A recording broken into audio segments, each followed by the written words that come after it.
Let me say good morning to Hamza. Hamza Suhuyini is a member of the NDC's communication team. Good morning. Good morning, and good to see you too. And good morning to my colleagues on the show, and of course our cherished viewers out there. Very well. Dennis, let me come to you. I thought you let him explain to me what this was. Because you know the thing. He came to meet you. It was done on the agency, so maybe if I have a better understanding. Honestly speaking, I don't know if, do you have a proper understanding of what they are trying to do? No. Exactly. So let him explain to us. That is the reason why you have to speak. But in any case, I think that it is fair that it is fair. He's right. Are we always going to use consumers as a stopgap funding mechanism? You see, not entirely so. And Nana, it is important for us to put the discussion in perspective. I can understand the simplistic overview that has been given by my senior comrade, Mr. Kosi. But in truth, it is not only problematic to attempt to equate toll levy to that of the ESLA that was introduced for a specific sector. Because toll was dealing with the specific sector, toll levy was dealing with a specific sector of thermal oil refinery. And it failed. Arguably so. But if you look at the energy sector levy, it engulfs the entire energy sector. So it is not just an aspect of the energy sector, but the entire energy sector for that matter. So that distinction needs to be drawn. So it is not that ESLA has not been around. It started in 2015. That point needs to be made. So and it's not 10 years. Yes, and that achieve it so clearly. So yes, that is why I'm saying that.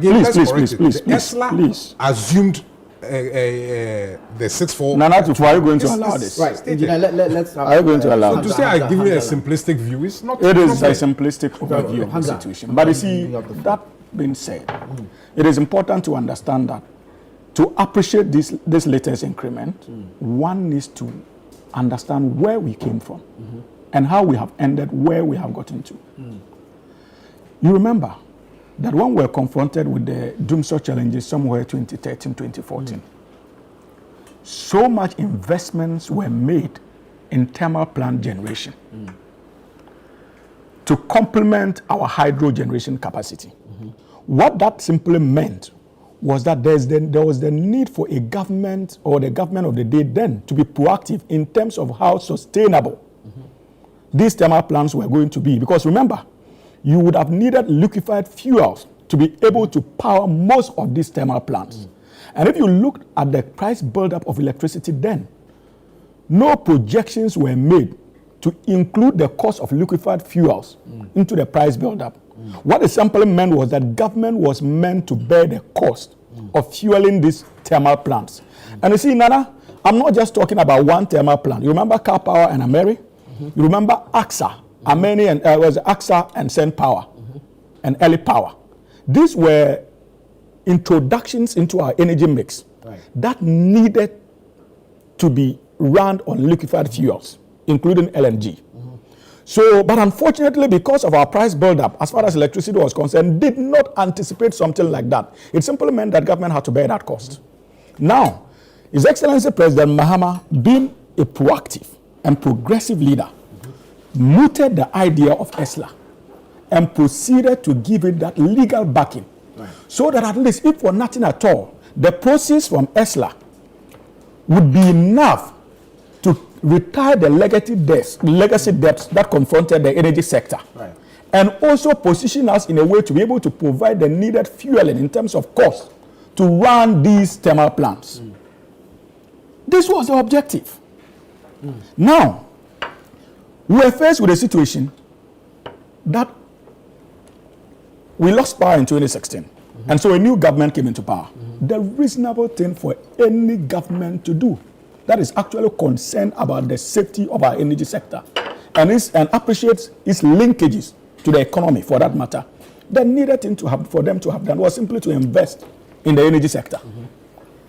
You agree with me, even around this table, that for 8 years, the NPP failed to put in place the necessary investments in the energy sector for 8 good years. In addition to that, they also succeeded in mismanaging the process of ESLA to a point that it was collateralized for 15 good years.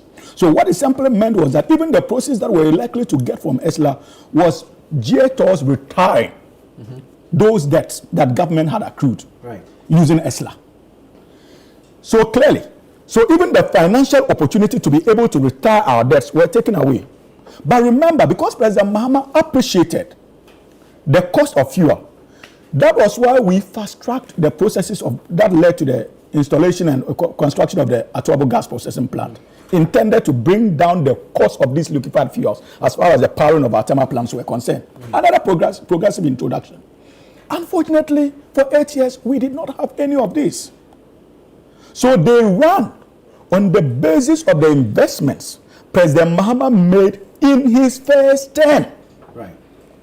Without no addition to our generation and no novel introduction of financing mechanism to ensure that we're able to retire the legacy debts. It is not surprising that even before the 2024 election, in November, President Mahama had cause to hint, if you remember, that the NPP was simply preparing the grounds to hand over a doomsday-ridden energy sector to him because they had failed to make the necessary investments, and on top of that proceeded to mismanage ESLA and its proceeds. So we knew that upon assumption of office, one of the problems we needed to fix, if indeed we want to actually reform our economy, was simply the energy sector. Right. Nana, that is why if you listen to His Excellency President Mahama in his first State of Nation address, he indicated the dire straits the energy sector found itself and recounted then that we were owing an amount of about 70 billion Ghana cedis. A week or two after that, the National Economic Dialogue Conference that was held in the Accra International Conference Center came out with an updated figure of about 80 billion Ghana cedis left behind for this government to manage. What it meant was that government needed to cough out that amount of money to be able to keep our energy sector moving. Now, what did we do as a responsible government? We knew that we were taking over from a regime that had subjected the good people of this country to so much economic hardships. And so, even though the World Bank and IMF, they were proposing 50% jump in electricity tariffs, the government said no. We would not be able to subject the ordinary Ghanaian to such unreasonable hikes. And so it is our responsibility to find ways of ameliorating the hardship if at all we are likely to introduce any form of measure in terms of taxes in that sector. And so we zoom straight into action.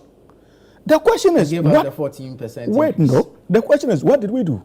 We appreciated that because of the domestic debt exchange program and other draconian taxes that were introduced by the NPP regime, another introduction of a tax, coupled with, of course, the cedi depreciation, another introduction of a tax would have meant more hardship for the Ghanaian people.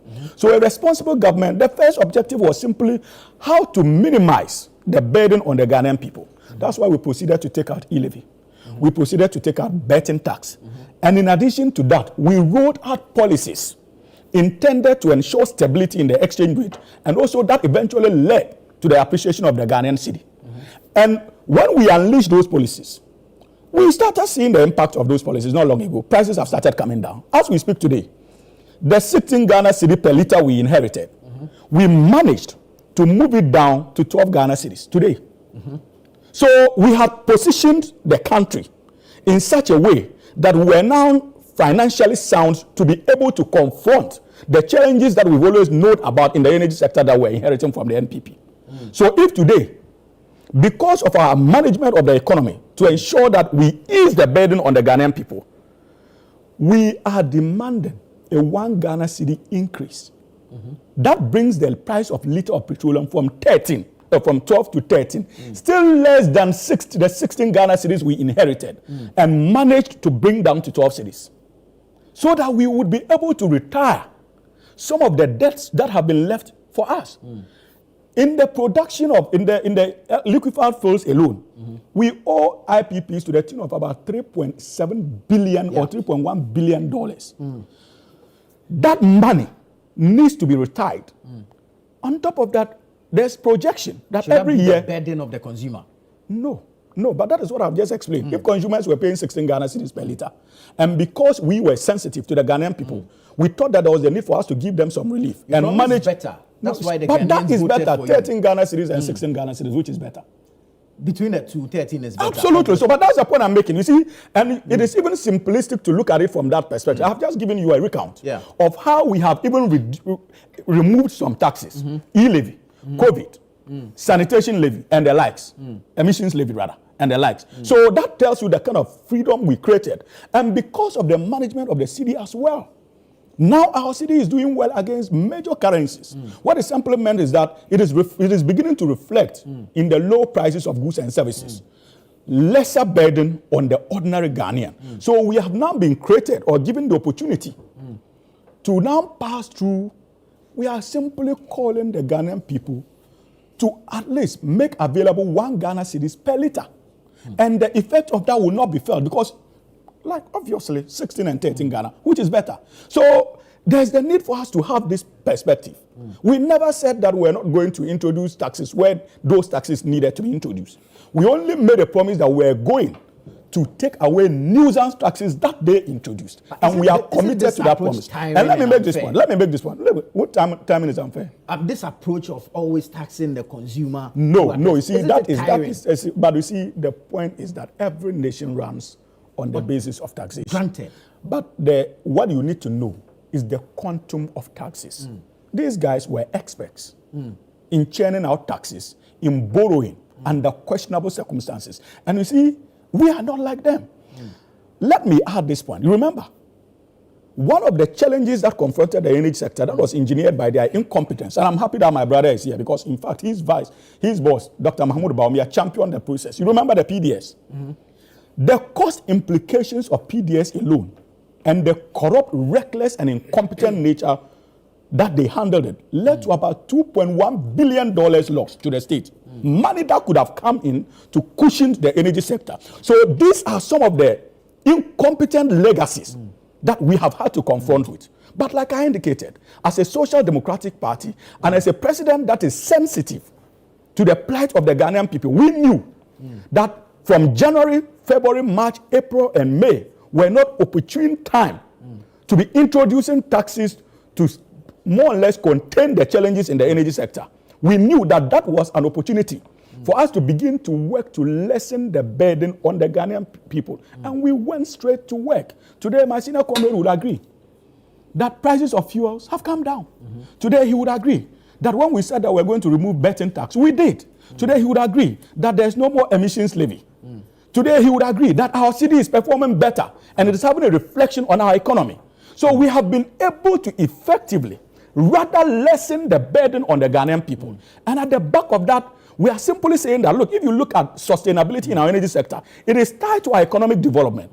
And the only way for us to have our economic fundamentals right and ensure that it is sustained, we must all agree as a nation as to how to finance this huge bill that the NPP left for us in excess of $3 billion. It was not John Dramani Mahama who left that bill. And if they had better managed ESLA, I am sure that we wouldn't have been here. We're all talking revenue mobilization. No one is talking fiscal discipline. No one is talking... No, but you see, then again, you cannot fault this government when it comes to fiscal discipline. We have demonstrated same.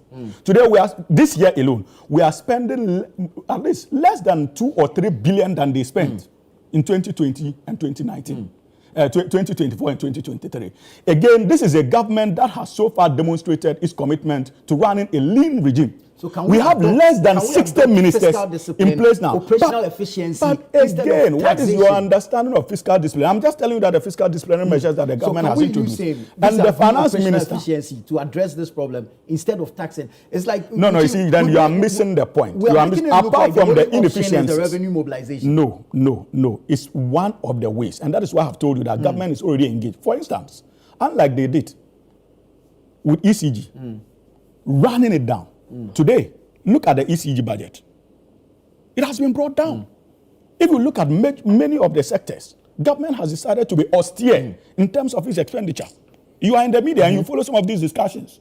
We are austere. Unlike them, we are not spending recklessly. And that is why I'm giving you examples of how this government has demonstrated prudence to fiscal measures. Very well. So until we agree that we are at a stage and we are dealing with a government that understands where we are and where we need to go, and appreciate that most of the fiscal intervention measures that are driven are austere in nature. And so we are not even being reckless in our expenditure.